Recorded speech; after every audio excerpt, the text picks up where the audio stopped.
watching, and want to thank everyone for all my birthday wishes. I am really blessed to have had uh, another year of life on this planet, and I want to thank Allah and God and all the ancestors for providing a pathway when sometimes you don't think there's a pathway that's being provided.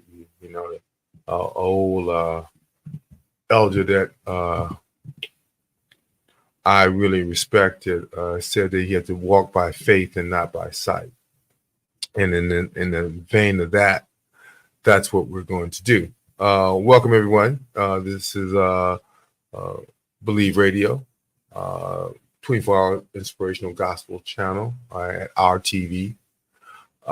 It's run by Etymology and Curtis. Curtis is the manager, and he has always helped me put my shows together, and I want to thank him personally all the time. I want to say good afternoon, everyone. And this is the birthday edition.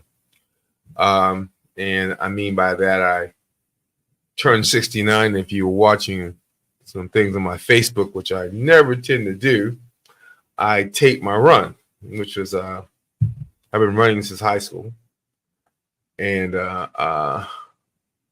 more even further than that, running since junior high school, and it's been my form of exercise and my form of meditation. And so, with that being said, I want to welcome everybody aboard. You got to be careful about running. Falls are a major issue. Of course, I fell during the run and skinned up my knee, but what can I say? That's a part of it. Exercising promotes that strength in you that allows you to recover from injuries. And as we age, we have to understand that fragility in us comes from not, stretching, exercising, passive range of motion, those kind of things. We have to keep it moving. Our ancestors kept it moving. And want to, again, say I was born and raised in Oakland, California. And although I live in Berkeley, my home is in where I was born, where I was raised, where I went to school. It's Oakland, California. That's why I love it so much. And I love that city, and it will always. And so this time last year, I asked the question about we're us celebrating July the 4th, 1776. I was born in 1955, and I'm always asked about, oh, Julie, your birthday's on July the 4th. Aren't you excited about that? Well, early on in my life, outside of the fact that as I understood my mom going through so much trauma to have me, I always had a kind of let's just say a good feeling, but just something didn't jive with, the American birthday and my birthday. And so, of course, we initially talked about last year, July the 4th in 1776, the United States had declared its independence from British rule. And that's significant because, again, you were establishing in these societies freedom from your religion, freedom of comments, freedom to start a business, freedom to have a family. These are all freedoms that are inherent in the American experiment. And the caveats are, even though it's white males, that hopefully these freedoms would be transferred in some sort of homogeneous mix that would be like a gumbo, where everybody would get a taste of that freedom. Well, that's not the case. And for us, I always relate to the fact that 1619, approximately 20 enslaved Africans arrived in the English colony of Jamestown in Virginia. This often is recognized as one of the earliest instances of enslaved Africans being brought to what would become the United States. So here we are in a land born of freedom, bring it to it a group of humans that would not be free and would not be able to claim freedom in this country until almost 300 years later. And again, the impacts of that have reverberated throughout. And as I said before, to understand African American history, again, African American, not Black, African American history is to understand American history. And to understand slavery is to understand American history. It's almost akin to medicine. When you understand HIV, you understand medicine. When you understand tuberculosis, you understand medicine. When you understand syphilis, you understand medicine. Because it's systemic. It touches every part of the body. And so I want to also mention my sister, Francesca Smith. Francesca Smith, at that time, she's married now to Mr. Bridges. So it's Francesca Smith Bridges. And my sister was born July the 3rd. And so I want to celebrate her birthday. And again, want to give great shout out to my niece, Kaylee, who just graduated from NP school and working in Sacramento.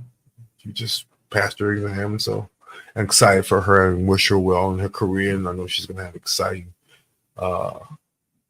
career as an NP. And I guess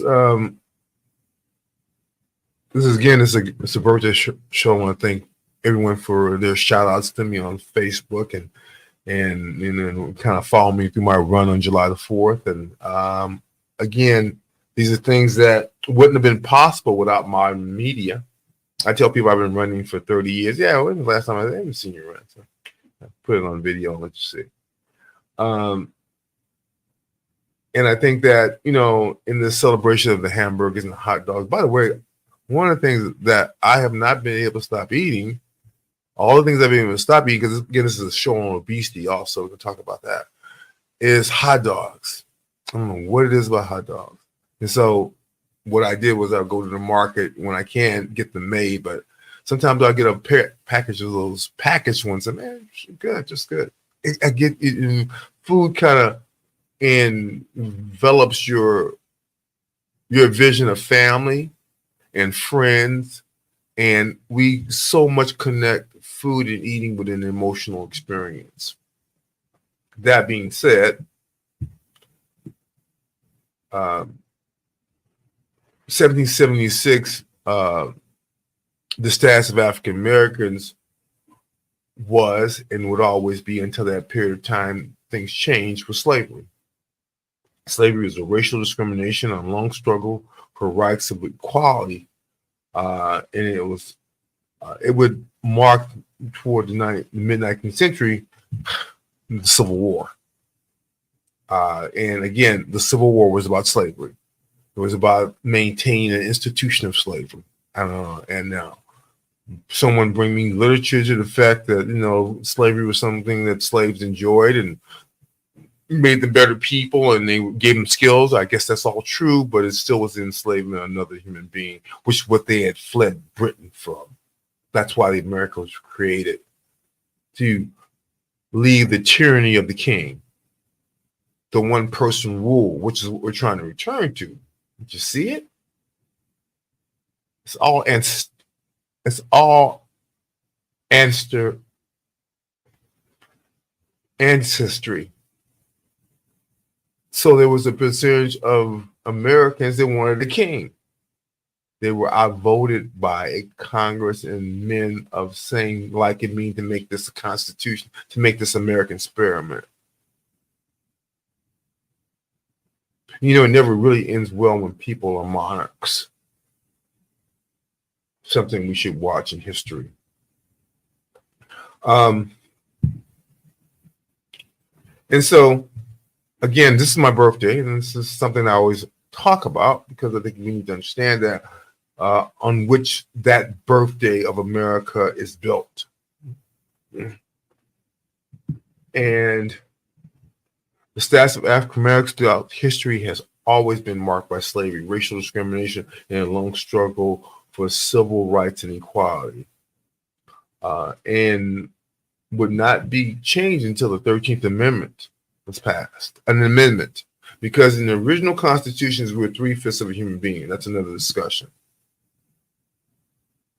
about Americans coalescing to decide that another group of Americans had no rights, were no better than cattle or animal or livestock. And even though July 4th, 1776 marks the liberation of America, it continued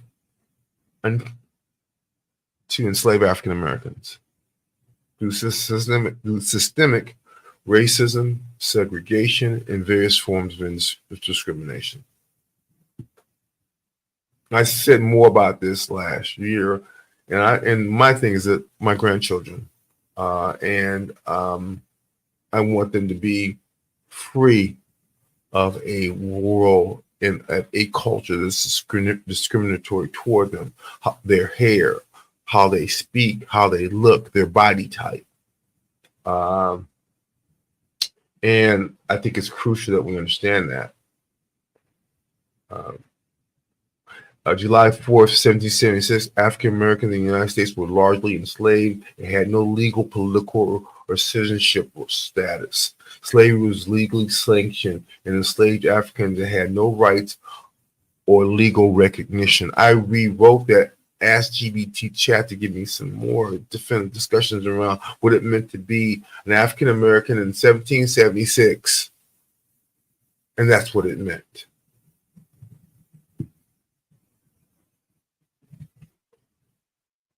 Free African Americans, while not enslaved, still faced significant discrimination and lacked many of the rights and privileges enjoyed by their white citizens. So there was the slavery that existed. Oh, yeah, but we got folks that are free, but they were under the system of oppression, of nationalism, because America, the whole, benefited from the institution of slavery. North versus South, I don't give it that much weight. Lincoln says that he would, if he could save the Union and preserve slavery, he would. If he could save the Union and abolish slavery, he would. His issue was the maintaining of the great American experiment. So, and it got me to thinking about regarding the presidents, U.S. presidents, and the signers of the Constitution who were slave owners. I knew all you knew this because you got taught it in your American history classes.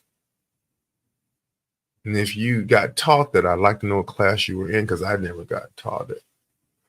And it wasn't because of the Oakland public schools either, it was because they didn't teach it. And they refused to want to provide that kind of history because it puts why we function and where we function in context. So, U.S. presidents who were slave owners. Wow, George Washington owned slaves throughout his life, but freed them upon his death. So isn't that great? You know, you own a group of people for a majority of life, and then you decide on your deathbed they should be free. Thomas Jefferson owned over 600 slaves and did not free the majority of them. Thomas Jefferson is interesting. You should review him, and what got me thinking of, so it's been 20 years ago. Sally Hemings. Sally Hemings should be synonymous with Thomas Jefferson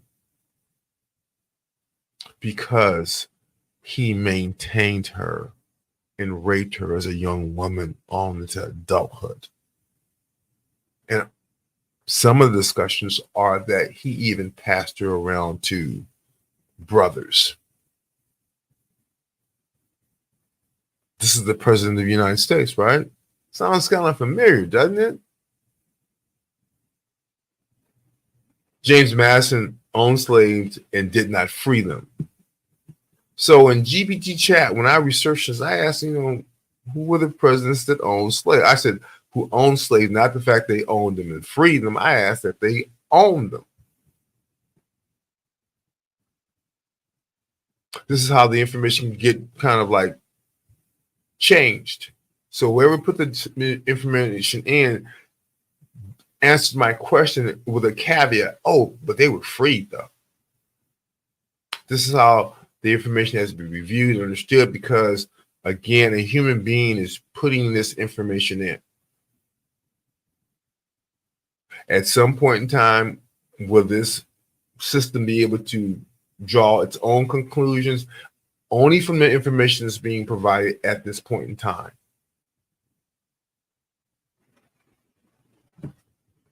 James Madison owned slaves and did not free them. James Monroe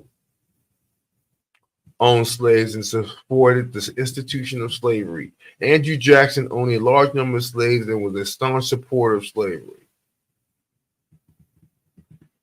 Martin Brin owned one slave who he freed in 1840. Now, this is one slave thing, okay?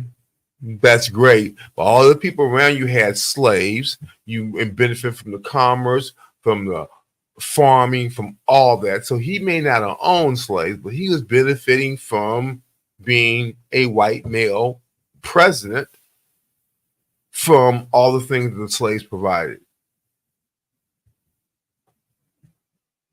William Henry Harrison owned a few slaves, but later became an anti-slavery advocate.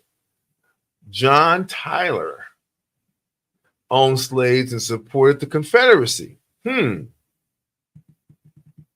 So this goes back to individuals that, although they held up the constitutional flag, were probably trying to destroy the American dream at its core because it said that they could not dominate and do what they wanted to do. There were limits, there were restrictions. That's unless you have the Supreme Court in your back pocket and you elected them so they do what you ask them to do. I want to worry about that, but another discussion.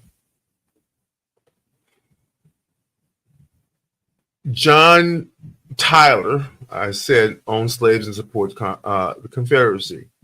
James K. Polk owned slaves and actively worked to expand slavery in the new U.S. territories. Zachary Taylor owned slaves but opposed the expansion of slavery into new territories. Again, North versus South, no issue. Andrew Johnson owned a few slaves and opposed the 14th Amendment to free them, right? Okay. Ulysses S. Grant owned one slave who he freed in 1859. Why is that significant? Because if African-American soldiers do not commit to the Union Army, they do not win the war.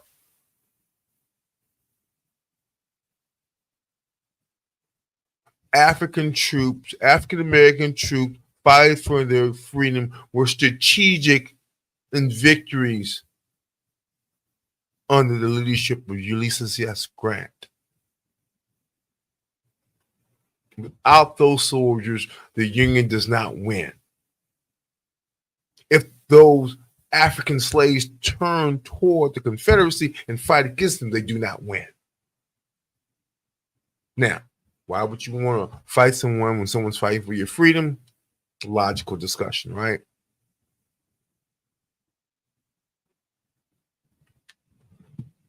Signers of the Constitution who were slave owners. Again, July the 4th, this is my birthday. I want to have this conversation because we don't have it. The people that they want to provide statues to and holidays to and commandeer how great of American, remember I asked this question, what's American? These great Americans who owned slaves. So, signers of the U.S. Constitution: John Blair, Virginia; William Blount, North Carolina; Pierce Butler, South Carolina; George Clymer, Pennsylvania, held servants rather than slaves. Okay. William Few, George. See, history can be just so convoluted. It's your view of that prism.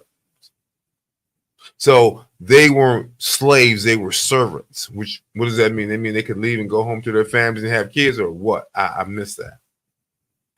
William Few, Georgia. These are all legislators, all the folks, again, signs of the Constitution, who held slaves. Now, could you not imagine there's going to be a discussion that wouldn't be very positive about the owners of slaves and those that didn't own slaves, and in terms of the future of America? How could you be purporting history and freedom if you own human beings? What kind of moral ground does that place you in? Ben Franklin owned slaves early in his life, but became an abolitionist. With Nicholas Gilliam, New Hampshire, did not own slaves. William Hamilton, New York, did not own slaves, opposed slavery. William Jackson, Secretary, no record of slave ownership. Don't mean he didn't have them. James Lasseter Jr., New York, no record of slave ownership. Doesn't mean he didn't have them. Virginia, James Madison. Gouverneur Morris, Pennsylvania, no record of slave ownership. Again, these are signers of the Constitution. You can go find their name, sign of the Constitution. It doesn't. The carrier is that we own slaves too, by the way. Not in the history books, because no one wants to acknowledge that. Why wouldn't you if you're proud of the history? George Reed, Delaware. John Richards, South Carolina. Richard Dobbs, Spratt, North Carolina. And George Washington, Virginia. And I kind of wanted to continue. And thanks for all the birthday wishes. Happy birthday. I appreciate you guys. Thank you very much. And I kind of want to continue this discussion about, young men, and for more than a better word, throwaway. We're throwing away young men in the society. We're leaving them to their own devices. And when we leave them to their own devices, you get what you get. And what you're seeing is basically a collapse of relationships in the family.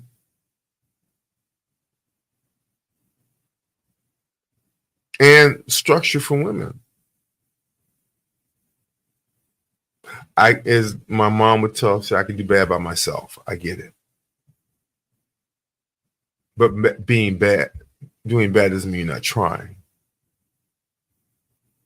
There has to be some sort of balance there, some understanding, the challenges of society and the world on our most vulnerable. And right now, most vulnerable young men and young women. I'm never going to forget the women. I lost a grandchild to gun violence. Never forget that. So it got me in a discussion around loneliness and solitude. Maybe guys just want to be by themselves. It's just the male club, and we just don't know what we're doing, and where would that come to? So, definition of loneliness. A subjective feeling of feeling isolated or disconnected from others, even when not physically alone. Emotional state often associated with negative emotions such as sadness, anxiety, and a sense of emptiness. Involuntary, usually unwanted state that individuals seek to avoid. Social connection reflects a perceived deficiency in social relationships. So, wow. How does that happen? Look at your phone. Think about COVID. Think about the natural interaction. Gee, as I was growing up, you went to a party, you hung out. You interacted on that level. You didn't get swiped to the right or to the left. You weren't glammed up on social media and that post that you make. Then when you get the person in real, is it catfishing or where you pose to be this person that you are on media, but you're not that person? Why would you want to do that? It's because you're afraid. Because you're lonely. Versus solitude. I'm finding myself, I need to find inner peace or inner pizza. Okay. Instead of being alone without being lonely, it is a choice to be alone for reflection, relaxation, and personal growth. Emotional state can be associated with positive emotions such as peace, contentment, and creativity. Social connection doesn't necessarily reflect a lack of social connections, rather, it is a conscious decision to spend time alone. Which one are you? Which one are us? What do we want to foster in society?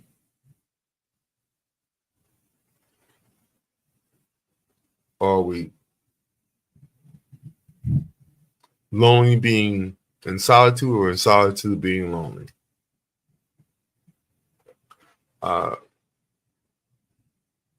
And in preferences around America, it says the preference for loneliness or solitude can vary widely among individuals and influenced by personal, cultural, and situational factors. Specific data on the overall preference of Americans for one over the other is limited, and trends and studies indicate, though, urbanization and technology, increasing urbanization and technology use can lead to a higher rate of loneliness due to face-to-face interaction. And we understand that this is about issue around women and young women and being body shamed and, the whole issue, being sexual blast over social media, revealing pictures that people haven't consented to. The law's against it now, but boy, what kind of damage has it done? I'm sure suicides, severe depression, anxiety, social phobia, all those kinds of things happen.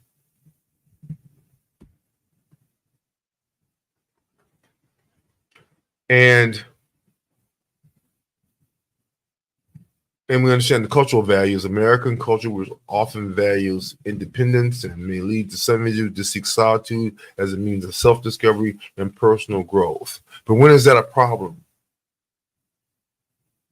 When is it you walk into the room and that baby your son has on videos watching porn,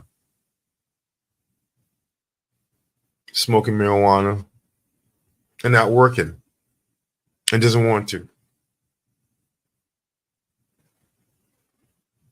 And it's a transition. Me and my son are going through transition, so I'm starting to understand him, and he's starting to understand me, and we're starting to have communication for, I think, the first time. He's in his late 30s. Sometimes it takes a long time to get with folks and understand who they are. That's why I had to kind of understand adverse childhood trauma, and what that meant for him, and what it was for me and him as a family.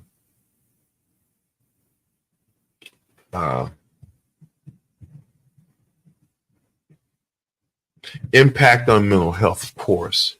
Mental health challenges, loneliness is strongly associated with negative mental health outcomes, including depression, anxiety, increased stress, and even physical problems like heart disease and a weakened immune system. Across all ages, loneliness can affect all ages, but is particularly prevalent among adolescents and older adults. Get that. Younger men and older men. Highest rate of suicide is in older white men. Again, racially, culturally appropriate discussion. Years ago, when I was having these discussions, I was considered to be racist. Now we understand that elderly white men have lost their partner, are no longer working, probably using alcohol, are more prone to commit suicide. And they're more prone to be successful at it too, because of their access to guns. Back to guns.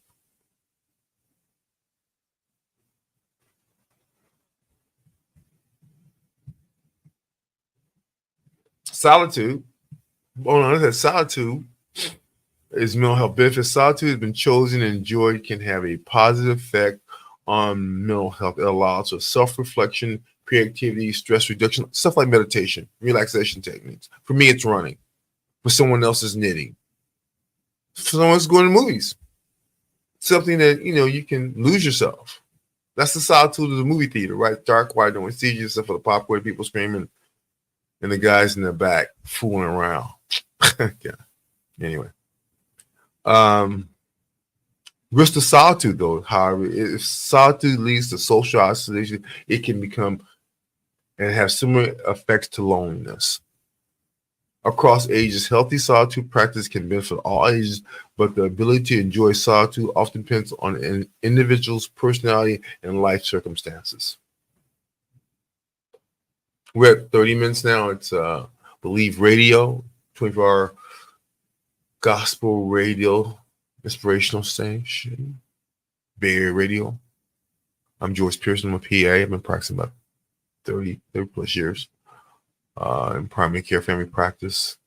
This is Education of the Best Medicine.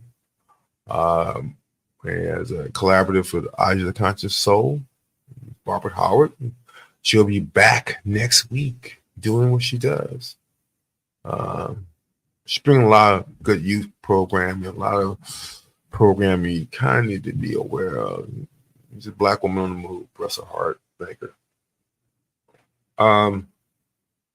Across ages, healthy solitude practices can benefit all ages, but the ability to enjoy solitude often depends on individual personality, life, and life circumstances. That's interesting. That's a lot of it too, right? Depends on what's going on. Flavor of the month, what's happening, issues, concerns. It's not just the potpourri. Research findings. Increased social media has been linked to feelings of loneliness, even as it provides a platform for connection. Do you think about that? Because we lose the sense and sound of touch, of conversation, of interaction. I think the genie is out of the bottle, though, because a lot of people don't want to return to the office now. They are more highly functioning at home. They do more work. So if productivity is the issue, then why not? Well, control, male patriarchal dominant issue probably. I gotta see you coming in so I can pop my suspenders and tell you how great I am. But, okay. Older adults, loneliness is a significant issue, particularly among those living in low or in long-term care facilities. Programs aimed at increasing social engagement can help mitigate these feelings. So here's the discussion that we have to have as we get older. As things change. This for me is all of a side. If a person does 96 things right, he does one or she does one thing wrong, we should throw them out. Can you not make a mistake? Do you have to be good at everything? Have you be on point all the time? No one is.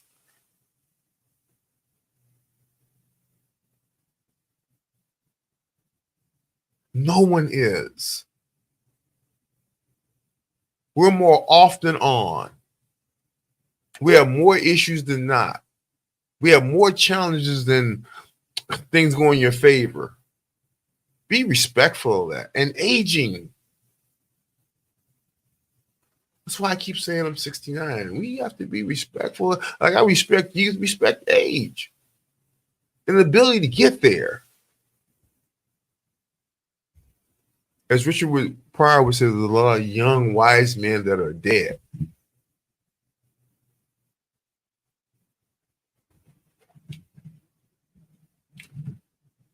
Older adults, loneliness, again, is a significant issue, particularly, that's why you got to talk, interact with family, keep it moving, keep interacting, keep saying hello, keep wishing birthdays, just don't, some people tend to fall off, I ain't doing it because, it's okay. Be the bigger person, be the adult in the room. Have a little bit more love and compassion and empathy in your heart for the people that care about you. And if they don't care about you, care about them anyway. Believe that the path of God and Allah is sending you on is one you need to be on. And if it's one of service and humility and empathy, that's a good way to go. Men and women, Some studies suggest women may be likely to report feelings of loneliness, while men may experience differently, and pitches matching through other behavior, alcohol, drugs, that kind of stuff. Cultural factors can influence the experience of loneliness and solitude. Minority groups may face additional stressors that contribute to feelings of isolation. Not uncommon. Both loneliness and solitude have significant implications for mental health. While loneliness is typically harmful and solitude can be beneficial when it is chosen in a valued state, addressing loneliness and promoting healthy solitude practices are important for improving overall well-being across different demographics. That's kind of way to go, right? And what that got me into is like body image and stigma and this whole thing around obesity. We're going to talk about this more in depth, but the FDA has 6 approved drugs for weight loss. So no matter what else is out there, no matter what you're hearing, seeing, vinegar water, apple cider vinegar, intermittent fasting, whatever.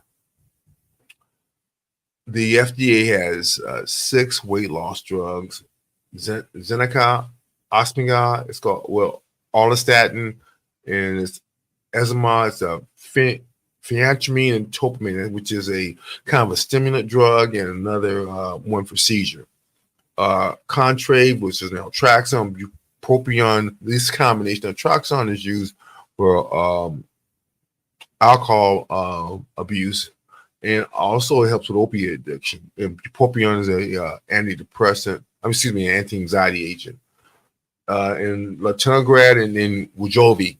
These are the 6 drugs that have been FDA approved for weight loss. And the reason why I bring them up is because there's been a lot of issues in terms, and we'll see more of this in terms of side effects and adverse reactions. And as more people take these drugs, more of these adverse side effects are going to come out. And my discussion with people will be with, can you handle the adverse reactions or you want to lose weight? Or you want to do both. So again, it's like the genie's out the bottle now. And everything has adverse drug reactions and side effects that you might not like in that drug.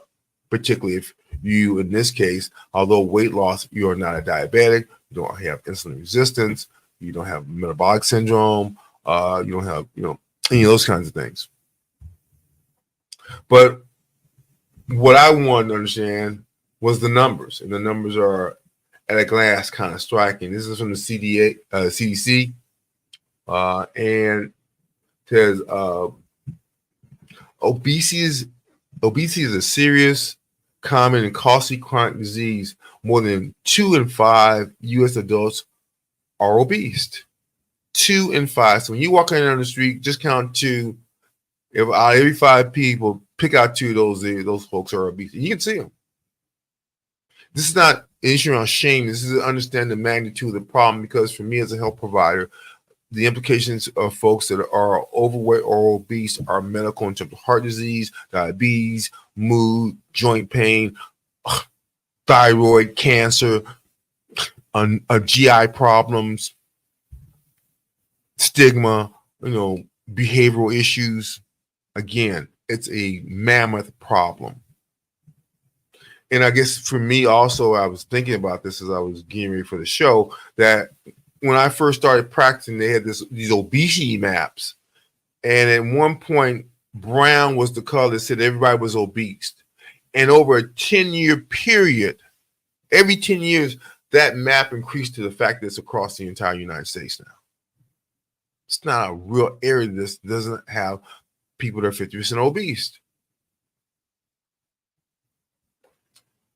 Obesity affects some groups more than others, including non-Hispanic, Black adults, and adults with less education. Many adults with obesity have other chronic disease, including diabetes and heart disease. Of course,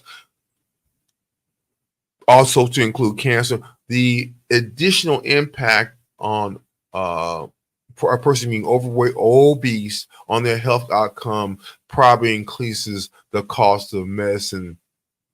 Literally, adds another $15,000 onto it. If you include a hospitalization, you include time off work, you include all those things. Obesity is defined as having a body mass index, and some would get a greater than 30. I say 25 today, but greater than 30 is considered to be obese. Severe obesity is a BMI greater than 40. And here are some of the cost implications.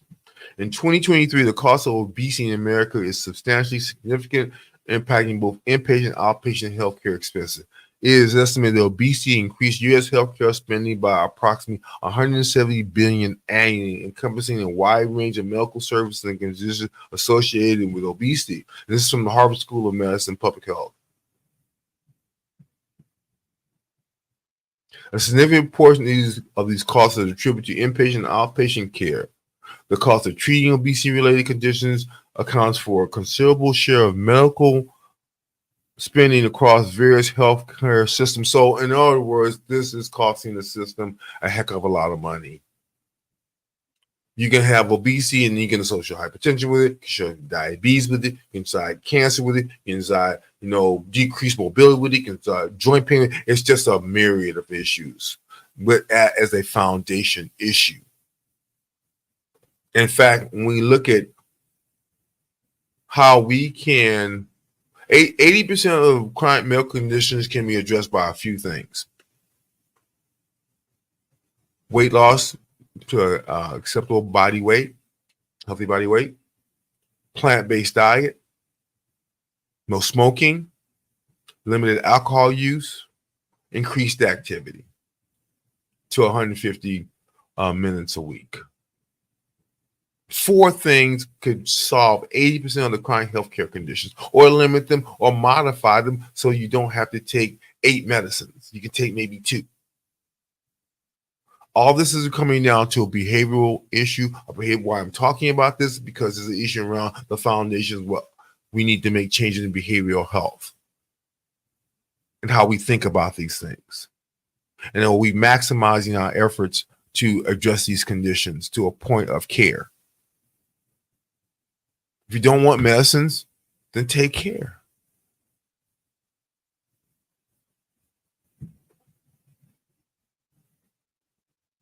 And for a considerable share of medical spending across various health systems, including Medicare and Medicaid, and particularly driving and suppressing costs of prescription drugs and administrative expenses. And again, the whole spectrum, the most beneficial treatment for obesity is surgery. But what I've seen is people overeat the surgery. You send them for a gastric bypass to get the gastric bypass. They're great for the first 5 years after that because they haven't changed their eating behavior. They're not exercising. They're still eating the same high salt, high sugar, Western stick to your fat diet.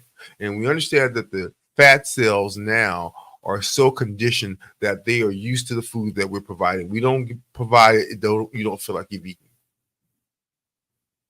This is how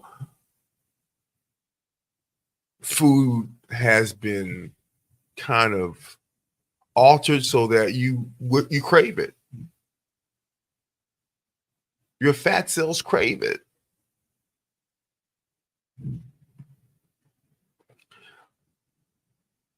And the economic burden of obesity extends beyond direct medical costs. It is the indirect costs such as lost productivity, increased disability, and treatment program. And that's from the Health Economist.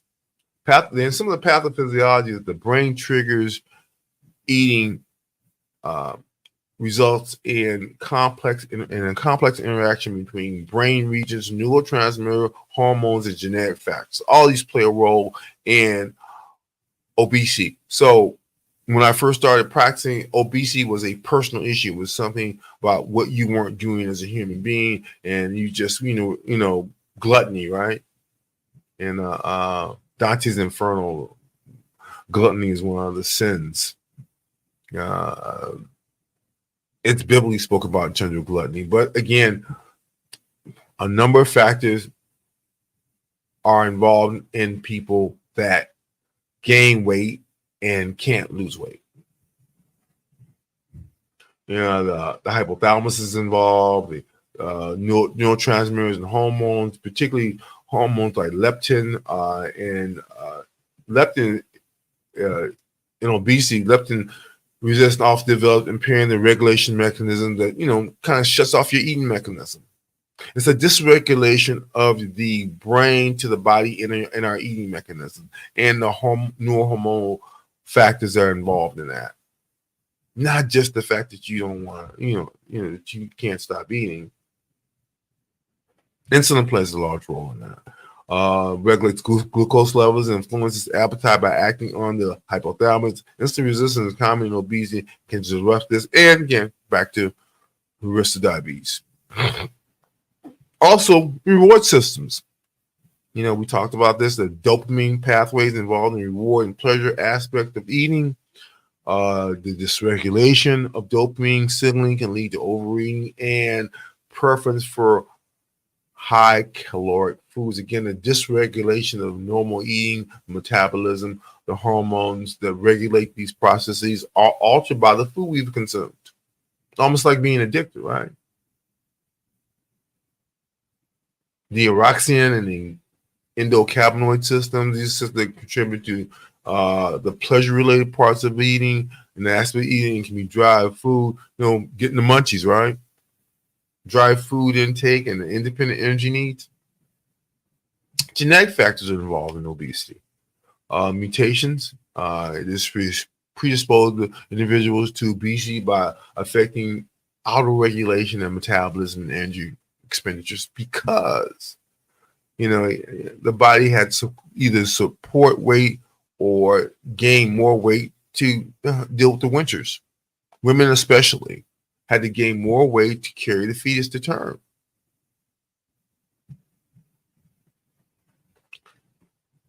Environmental and psychological factors, stress, can affect the hypothalamic, pituitary, and adrenal axis, which is the brain, the pituitary, and adrenal glands, leading to increased cortisol levels, which may promote appetite and fat storage. Again, I have to store fat because the winter's coming. So what if you don't have to store fat anymore? You're just eating as though you needed to throughout the year. You're going to gain weight. Food environment. Easy access to high caloric, palatable foods can overwhelm homeostatic control mechanism, leading to overeating again. Fast food. Poor quality food.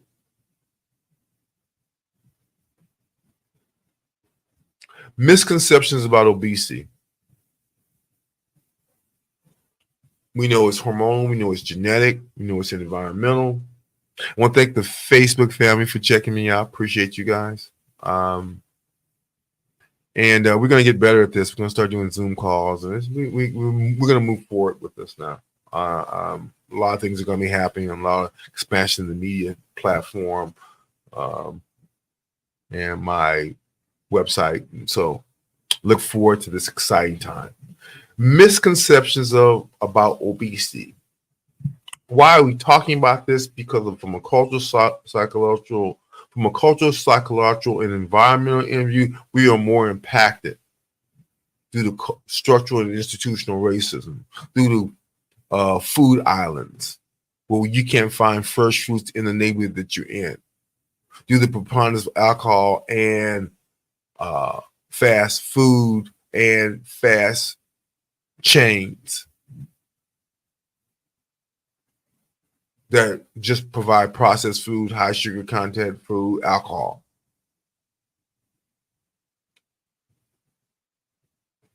Lifestyle changes. So misconception about treatment of obesity. And I thought that was really important because, again, we tend to want to blame. We're a blaming society, and we continue to blame. When people are right, we blame. When people are wrong, we blame. We just want to blame. We just want someone to be at fault. So misconceptions about treatment of obesity. Lifestyle changes alone are sufficient. Misconception. Many believe that diet and exercise alone are enough to treat obesity. While lifestyle changes are critical, obesity is a complex disease often requires a combination of lifestyle modification, medication, and sometimes surgery. So quit saying you're fat because you're fat, because that's not true. Now, are you contributing to the lifestyle? Yes, you are. But some of it's genetics. Now, you can't blame genetics. Can't not understand that, then not change behavior. Part of it's behavior. I always say it's behavior change. Medicines are ineffective or dangerous. And I'm doing this show because I want to open up that piece to myself as a provider and other providers, that we have to start looking at these medicines in a new light and helping start contributing to the answer as opposed to contributing to the problem. And understand these medicines may be lifelong also. Misconception, there's a belief that weight loss medications are either ineffective or come with unacceptable risks. Modern FDA-approved medicines have undergone rigorous testing for safety and efficacy. When used properly, they can be an essential part of an obesity treatment plan. Now, let's reemphasize that an essential part of an obesity treatment plan. Misconception. Obesity is simply a matter of willpower. Obesity is often seen as a result of lack of willpower or discipline. Reality, obesity is a multifactorial disease influenced by genetic, environment, and psychological factors. Roles of social determinants and clinical inertia as a clinician. Access to healthcare. African American women have less access to healthcare services, including specialists in obesity management, due to socioeconomic disparities. Environmental factors. Living in neighborhoods with limited access to healthy foods and safe places for physical activity can contribute to higher obesity rates. Cultural norms and beliefs. Cultural attitudes toward body, weight, and health can influence perceptions of obesity and willingness to seek treatment. And this is really important, I think, for African American women to have seen a preponderance in their body type. I've been saying this a long time. Their body types are now the desired types. The Coke bottle body, the heavy top, heavy bottom, in vogue. Many of women, not women of color, are spending gazillions of dollars so they can look like women of color. Women of color look naturally. And the videos about clapping butts, and that doesn't help any. But again, another issue for women of color, because some stigma is attached. And women that I was saying this for years that normally weren't being attracted to or weren't being catcalled are now experiencing that, and it's really intimidating for some of them. Some of them enjoy it, a lot of them don't. But again, it's the change in body type. And a number of white men are now attracting women of color and taking on that body type. Ask Serena Williams.